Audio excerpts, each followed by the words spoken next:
ಹಾಸನದ ಸ್ವಾಭಿಮಾನಿ ಸಮಾವೇಶದ ವಿಚಾರಕ್ಕೆ ಸಂಬಂಧಪಟ್ಟಂತೆ ಕಾಂಗ್ರೆಸ್ ಹೈಕಮಾಂಡ್ಗೆ ಅನಾಮಧೇಯ ವ್ಯಕ್ತಿಯಿಂದ ಪತ್ರ ರವಾನೆ. ಪತ್ರದಲ್ಲಿ ಹೆಸರನ್ನ ಮರೆಮಾಚಿ ಎಐಸಿಸಿ ಕಚೇರಿಗೆ ದೂರಿನ ಪತ್ರ ರವಾನೆಯಾಗಿದೆ. ಇದು ಪಕ್ಷದ ವೇದಿಕೆ ಬಿಟ್ಟು ಮಾಡ್ತಾ ಇರುವಂತಹ ಸಮಾವೇಶ ಅಂತೇಳಿ ದೂರು ಸಲ್ಲಿಕೆ. ಕಾಂಗ್ರೆಸ್ ಚಿಹ್ನೆಯನ್ನೇ ಬಳಸಿಕೊಂಡು ಸಮಾವೇಶ ಮಾಡಲು ಸೂಚಿಸುವಂತೆ ಕೋರಿಕೆ.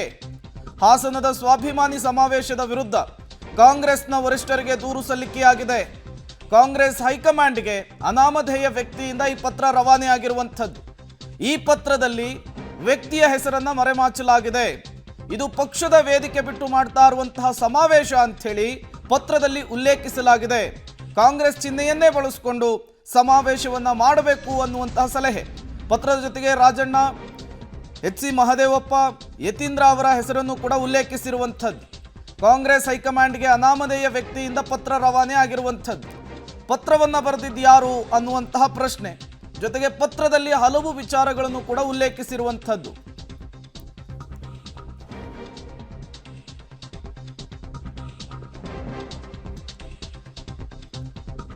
ಮತ್ತಷ್ಟು ಡೀಟೇಲ್ಸ್ ಕೊಡ್ತಾರೆ ಸುಕೇಶ್, ನೇರ ಸಂಪರ್ಕದಲ್ಲಿ ಜಾಯ್ನ್ ಆಗಿದ್ದಾರೆ. ಸುಕೇಶ್, ಹಾಸನದ ಸ್ವಾಭಿಮಾನಿ ಸಮಾವೇಶದ ವಿಚಾರಕ್ಕೆ ಸಂಬಂಧಪಟ್ಟಂತೆ ಅನಾಮಧೇಯ ವ್ಯಕ್ತಿಯಿಂದ ಎಐಸಿಸಿಗೆ ಈಗ ಪತ್ರ ರವಾನೆ ಆಗಿರುವಂಥದ್ದು. ಪತ್ರದಲ್ಲಿ ಏನಿದೆ ಅಂತ ಹೇಳಿ.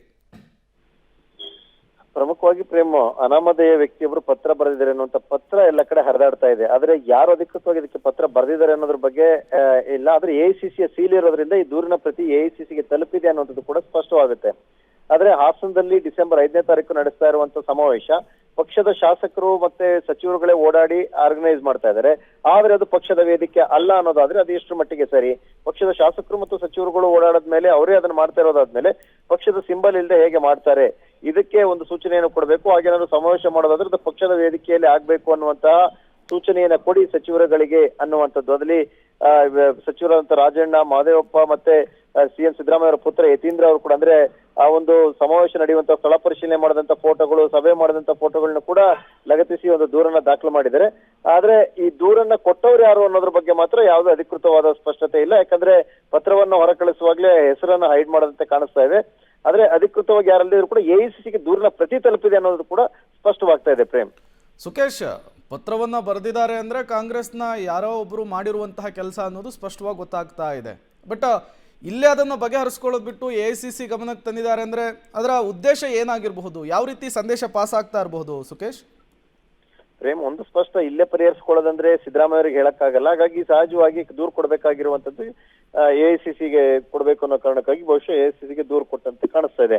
ಆದ್ರೆ ಪತ್ರವನ್ನ ಕಾಂಗ್ರೆಸ್ನ ಯಾವ ನಾಯಕ ಬರೆದ್ರು ಅಥವಾ ಯಾವ ತಂಡವಾಗಿ ಬರೆದ್ರು ಅಥವಾ ಯಾವ ಪ್ರಮುಖ ನಾಯಕರು ಇದ್ದಾರೆ ಅಥವಾ ಯಾರೋ ಒಬ್ಬ ಸಾಮಾನ್ಯ ಕಾರ್ಯಕರ್ತ ಇದನ್ನ ಗಮನಿಸಿ ಪತ್ರ ಬರೆದ, ಇದು ಕೂಡ ಪ್ರಮುಖವಾಗುತ್ತೆ. ಆದ್ರೆ ಅಧಿಕೃತವಾಗಿ ಇದಕ್ಕೆ ಯಾವುದೇ ಮಾನ್ಯತೆ ಇಂಥವರೇ ಬರೆದಿದ್ದಾರೆ ಅನ್ನೋದು ಇಲ್ಲ. ಆದ್ರೆ ಎಐಸಿಸಿಗೆ ದೂರು ತಲುಪಿದೆ ಅನ್ನೋದ್ರ ಬಗ್ಗೆ ಯಾವುದೇ ಅನುಮಾನ ಇಲ್ಲ. ಯಾಕಂದ್ರೆ ಎಐಸಿಸಿಯಲ್ಲಿ ಇದನ್ನ ರಿಸೀವ್ ಮಾಡಲಾಗಿದೆ, ರಿಸೀವ್ ಮಾಡಿ ಒಂದು ಸೀಲ್ ಕೂಡ ಹಾಕಿ ಕೊಡ್ಲಾಗಿದೆ, ನಿಮ್ಮ ಪತ್ರ ಬಂದಿದೆ ಅನ್ನುವಂಥದ್ದು. ಆದ್ರೆ ದೂರು ಕೊಟ್ಟವ್ರು ಯಾರು ಮತ್ತೆ ಯಾಕೆ ಹೈಡ್ ಮಾಡಿದ್ದಾರೆ ಅಥವಾ ಅಧಿಕೃತವಾಗಿ ಗುರುತಿಸ್ಕೊಳ್ಳಕ್ ಇಷ್ಟ ಇಲ್ವಾ ಅಥವಾ ಪಕ್ಷದ ಹಿತದೃಷ್ಟಿಯಿಂದ ಕಾರ್ಯಕರ್ತನಾಗಿ ಕೊಟ್ಟಿದ್ದೀನಿ, ನಮ್ಮ ಹೆಸರು ಬೇಡ ಅನ್ನೋ ಕಾರಣಕ್ಕಾಗಿ ಹೈಡ್ ಮಾಡ್ದ ಅನ್ನುವಂಥದ್ದು ಕೂಡ ಪ್ರಶ್ನೆ ಆಗುತ್ತೆ. ಆದ್ರೆ ಅಧಿಕೃತವಾಗಿ ಎಲ್ಲೂ ಕೂಡ ಯಾರು ಅನ್ನೋದು ಇಲ್ಲೇ ಇದ್ರು ಕೂಡ ಎಐಸಿಸಿಗೆ ದೂರ ಅಂತೂ ತಲುಪಿಸಲು ಯಶಸ್ವಿಯಾದಂತೆ ಕಾಣಿಸ್ತಾ ಇದೆ. Prem, okay, thank you Sukesh ತಮ್ಮೆಲ್ಲ ಮಾಹಿತಿಗಾಗಿ. ಹಾಸನದ ಸ್ವಾಭಿಮಾನಿ ಸಮಾವೇಶದ ವಿರುದ್ಧ ಈಗ ವರಿಷ್ಠರಿಗೆ ದೂರು ಸಲ್ಲಿಕೆ ಆಗಿರುವಂಥದ್ದು.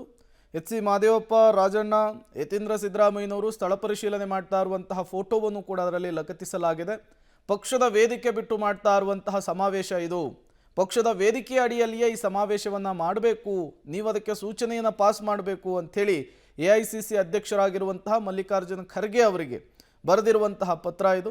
ಈ ಮೂಲಕ ಹಾಸನದ ಸ್ವಾಭಿಮಾನಿ ಸಮಾವೇಶದ ವಿರುದ್ಧ ಕಾಂಗ್ರೆಸ್ನಲ್ಲಿಯೇ ಒಂದಿಷ್ಟು ಅಪಸ್ವರಗಳು ಕೂಡ ಕೇಳಿ ಬರ್ತಾ ಇರುವಂಥದ್ದು. ಪಕ್ಷದ ವೇದಿಕೆಯಲ್ಲಿ ಈ ಸಮಾವೇಶ ಆಗಬೇಕು ಅನ್ನುವಂತಹ ಕೂಗು.